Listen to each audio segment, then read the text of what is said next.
Eu costumo dizer que todos nós temos os anos dourados de nossa vida, né? Os meus foram em Recife, trabalhando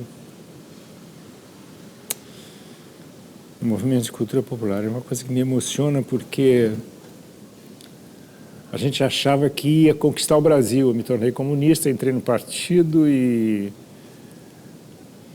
a gente ia salvar o Brasil. A gente... Era realmente um momento maravilhoso. Toda essa geração a que eu pertenço que queria melhorar o Brasil, né? Os militares acharam que a gente era escravo de Moscou e inventaram essa ditadura terrível. Toda essa história que eu contei até agora terminou com o golpe. Porque de uma hora para outra eu fiquei subversivo. De repente, o que eu fazia era perigoso para o governo. Foi tão brutal, o golpe militar foi tão... Para mim foi tão surpreendente. Eu não estava maduro para isso, eu estava inocente, eu realmente...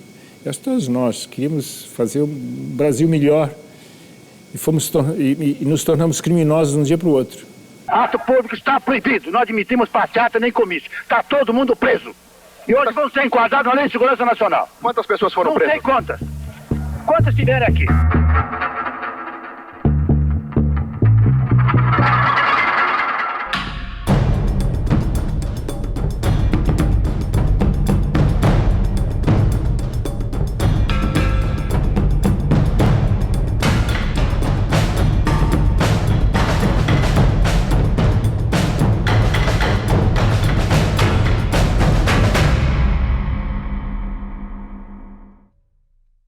De 1979 aos dias de hoje, a ditadura militar se fez presente num número significativo de obras fílmicas. Analisar parte dessa produção cinematográfica é refletir como este passado vem sendo ressignificado. As questões, as ambiguidades e as tensões. Como o cinema interpreta o processo sociopolítico. A revogação do AI-5 e a sanção da lei da anistia. Quando foi possível o cinema tecer reflexões mais diretas e com um pouco mais de distanciamento da ditadura que se esgotava. As greves e os filmes do ABC, a censura e o episódio de Pra Frente Brasil, o documentário e seu tom presencial e o emblemático Cabra Marcado para Morrer, que comunga história e cinema de forma única na trajetória artística brasileira.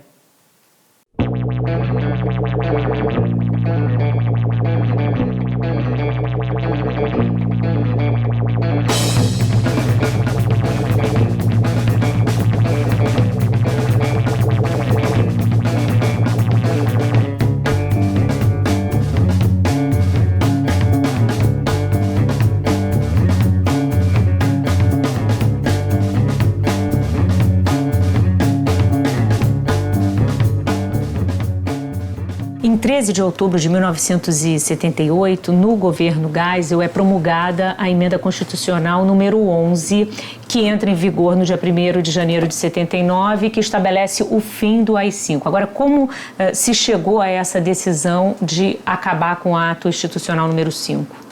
Olha, o processo da chamada abertura lenta, gradual e segura começou a ser planejado em 74, quando Geisel toma posse.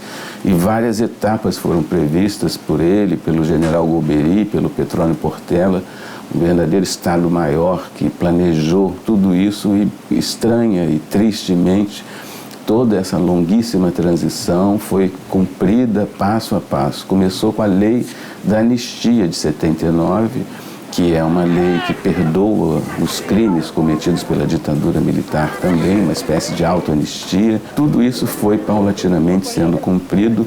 Houve o abrandamento da censura, que teve um impacto grande na realidade cultural e política e artística brasileira.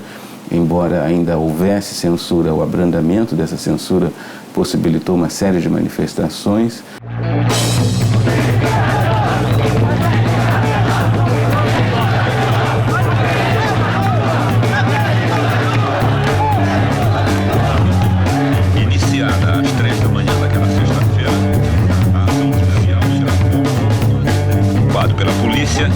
Os trabalhos trabalhadores reúnem-se no Paço Municipal de São Bernardo.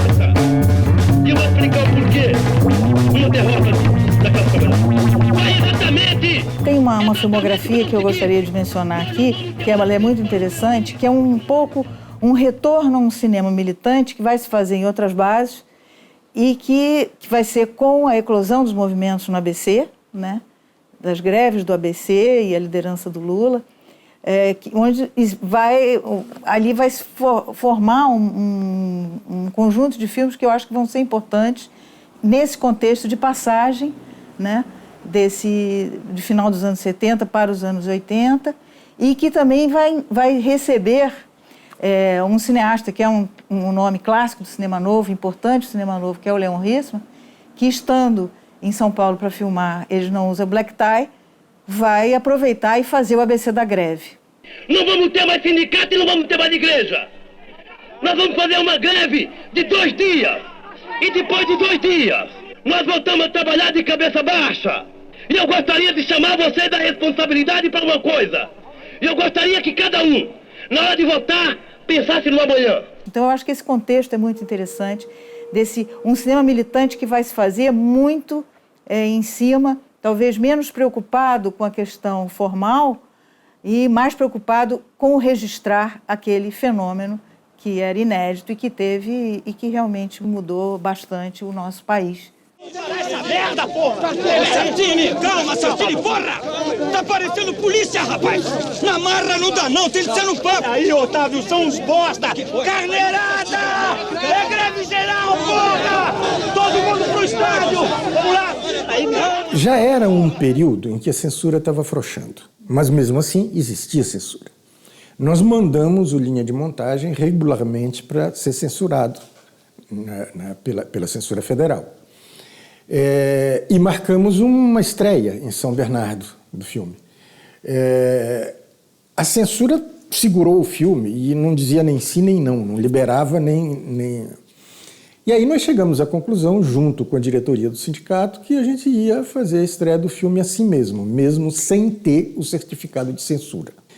E no meio da sessão apareceu a Polícia Federal, né, para apreender o filme. Né?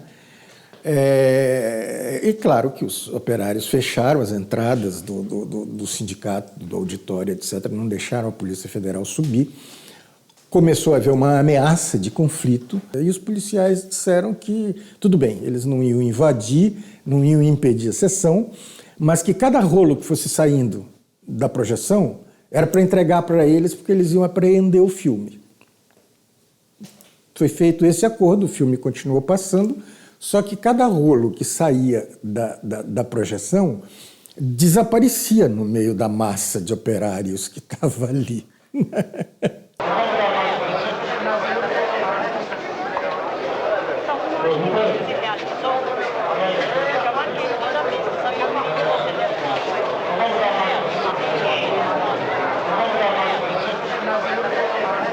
Eu gostaria de pedir, e se vocês trabalhadores entenderem que essa diretoria em algum momento falhou com vocês, que vocês livremente rejeitassem a continuidade dessa diretoria.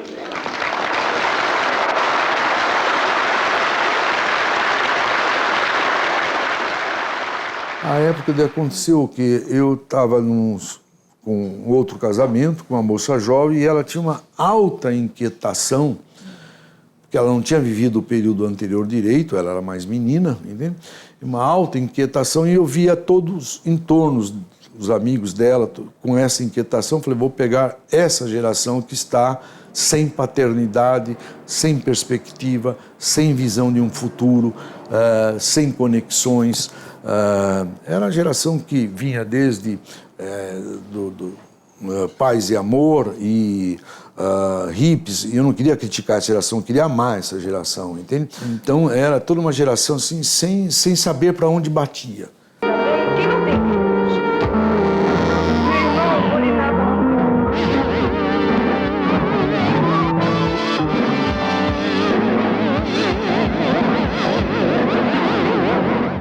A além de todo o mal que fez para a produção, daquela produção, um mal mais terrível, eu acho, talvez tenha sido o vazio que ela criou na geração seguinte, né? Que sou eu. A geração seguinte sou eu. Eu, em 64, tinha 5 anos. Eu fui educada na ditadura militar. Eu era obrigada a desfilar nos desfiles de 7 de setembro, porque senão eu era expulsa do colégio. Entende? Eu fui descobrir que existia um negócio que não estava muito direito. Eu já estava no colegial, quando eu comecei a me dar com o pessoal que era da USP, enfim, universitários e tal. Quer dizer, o choque maior para mim foi vendo Pra Frente Brasil. Olha como a mulher dele é gostosa. Então, resolveu falar? Boazuda. Mas o que é que você quer que eu fale? Doutor. Me chama de doutor Barreto, a gente vai se entender melhor. Naquele momento eu falei, o que é que aconteceu com a vida que disseram que eu tinha? Com o país que me disseram que eu vivia. Entendeu? Ali, Pra Frente Brasil, pra mim, é um marco e vai ser sempre. Aí chega um maldito de um cara e me oferece carona. E diz que vai pro mesmo lugar que eu vou. Ai! Aí esse cara é um ladrão, é um terrorista, um sei lá o quê. E eu paro aqui no lugar dele. O que vocês querem que eu diga? Que eu sou ele? Que eu saiba das coisas que estavam na cabeça dele? Eu não pertenço a nenhum grupo, não. Eu não sou de política. Tá melhorando. Quem foi que falou em grupo?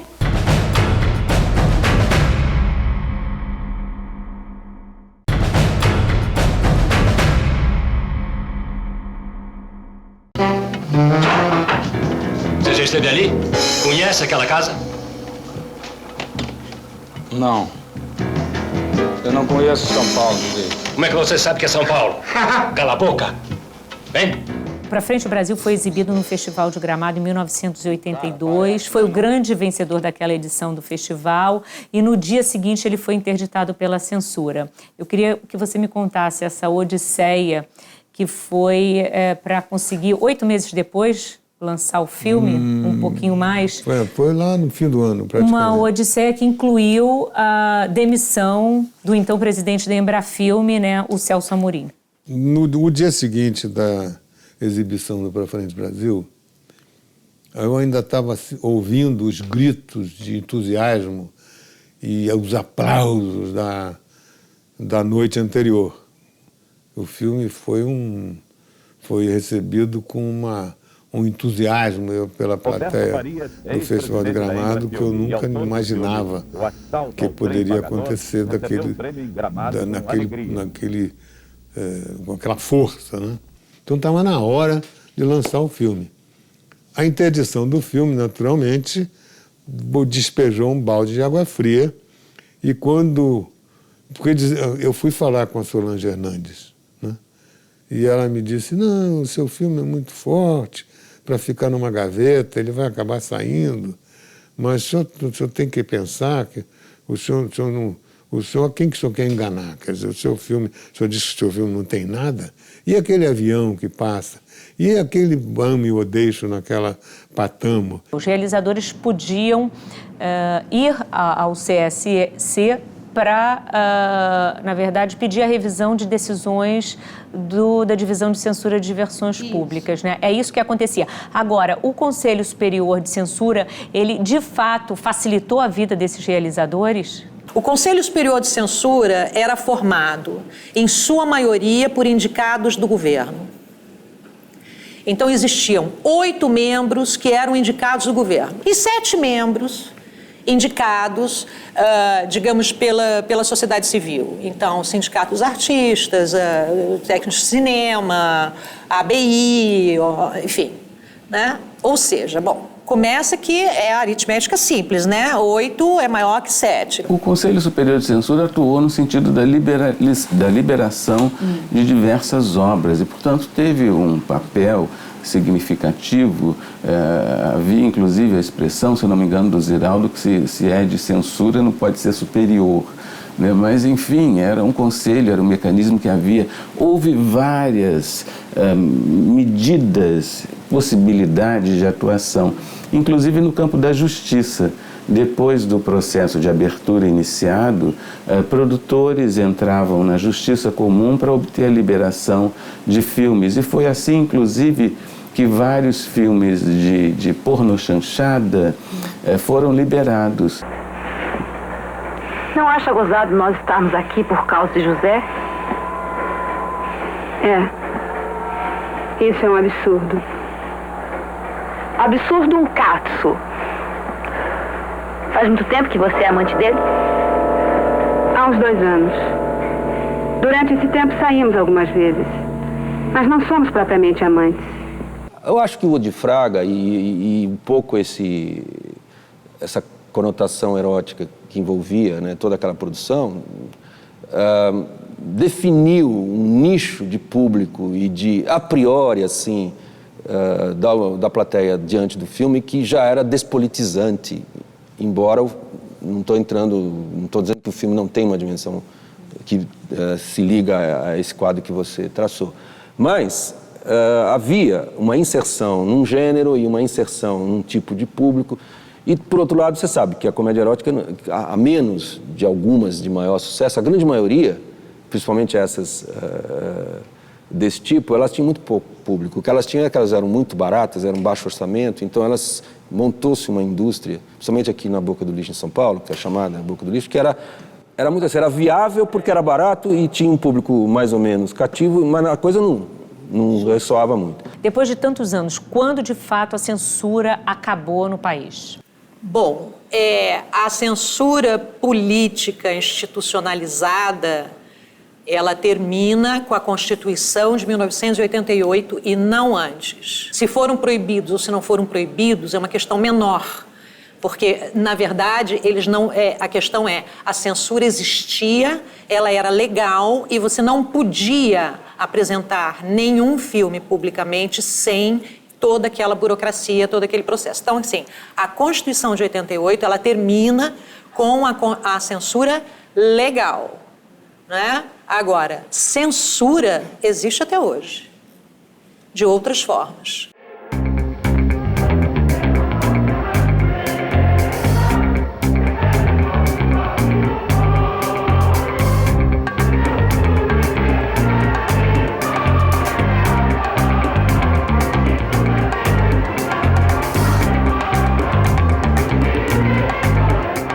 A gente pode escolher 1985 como o ano do fim da ditadura, embora a Constituição só tenha sido promulgada em 1988? Muito debate sobre isso. Há colegas que, inclusive, defendem a ideia de que a ditadura termina lá em 79, depois da anistia, depois do fim do AI-5.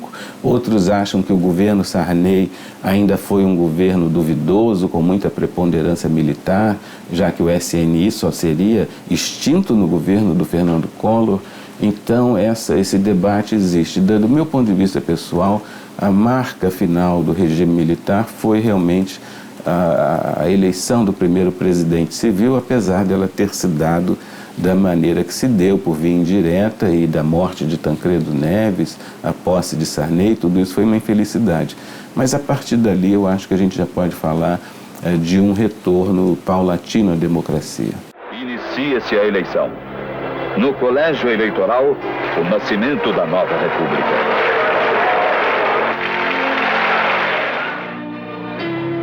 É um momento de transição, onde os militares saem de cena. E o filme todo mostra como o Brasil, a política passou a ser ocupada pelos civis o tempo todo. Então, era o desafio que existia. Tanto que o filme termina com a subida na rampa do Sarney. E quando ele vai subir, eu peço para o fotógrafo, o Chico Botelho, ele vai para o pé dele, aí o Chico fecha zoom no pé dele e o pé levanta assim, mas um peso. Cada pé daquele pesa 1 tonelada, segundo o próprio Sarney. Quando fizemos uma exibição no Palácio, a convite dele, ele cutucou o Maciel e falou: nossa, o meu pé está pesando 1 tonelada. Quer dizer, é um desafio de uma sociedade agora dirigida por civis sem os militares.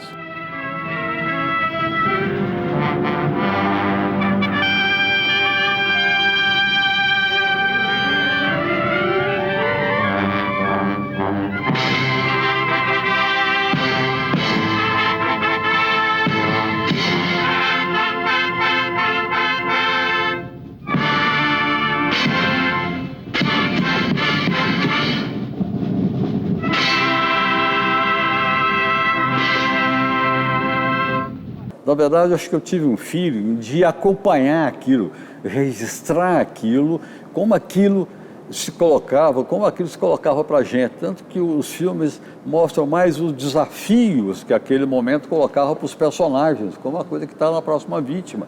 Próxima Vítima, o delegado de polícia, que é muito inspirado no Fleury, que é o Otton Basso que faz, ele diz, olha, a abertura está aí, chega para o político e diz, nós precisamos conversar agora. E o político não sabe se dá a mão para ele, quer dizer, o político está despreparado para a abertura que vinha vindo. O próprio delegado já estava mais preparado para viver numa democracia.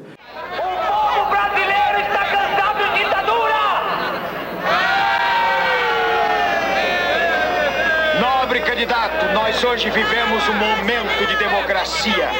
A prova de tudo que eu estou dizendo é o seu comício livre e as eleições. A polícia deve estar sempre a serviço da ordem. Pode contar conosco quando sempre desejar.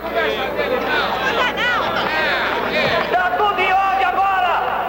Todos os seus lugares! Retorno à democracia demanda uma pedagogia, eu acho.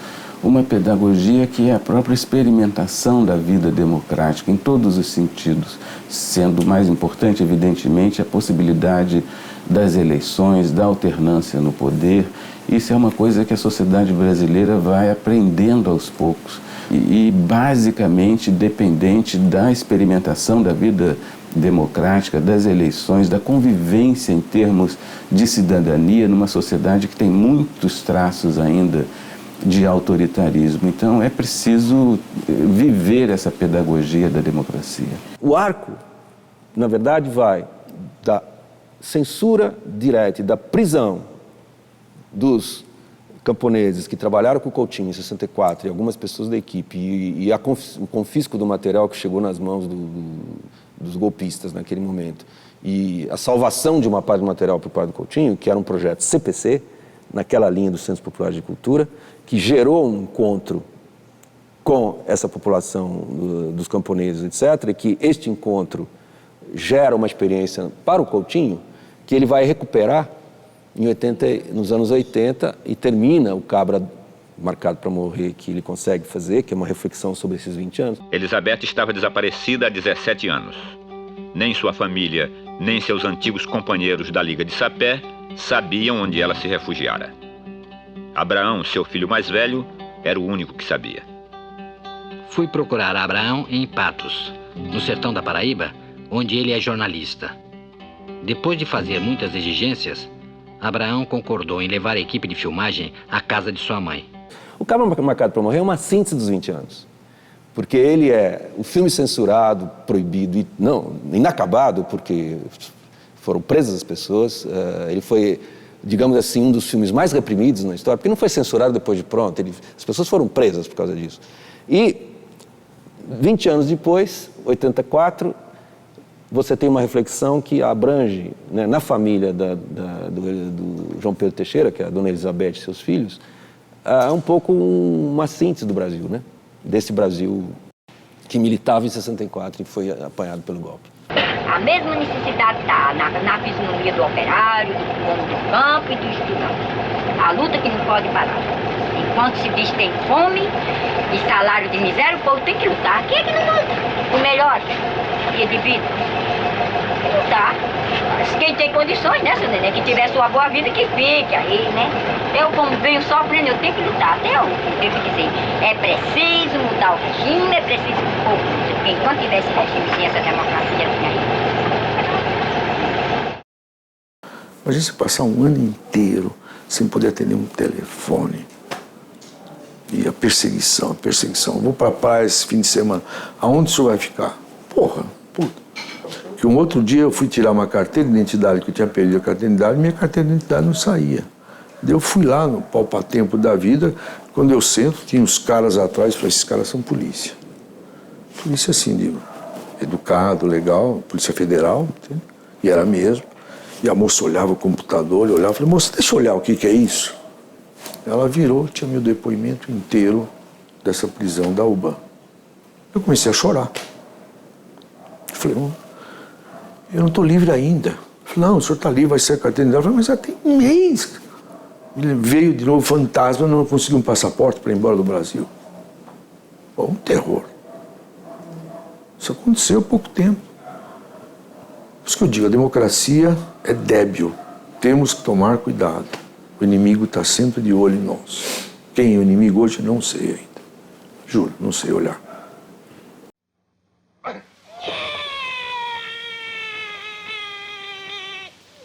E aí ele nasce e cai no chão. É o grande Otelo, né? É. Mas o pai é a mãe dele? Não, a mãe é a mãe, mas é um homem. Não entendi. É simbologia. Mas parece coisa de cavalo marinho. Simbologia.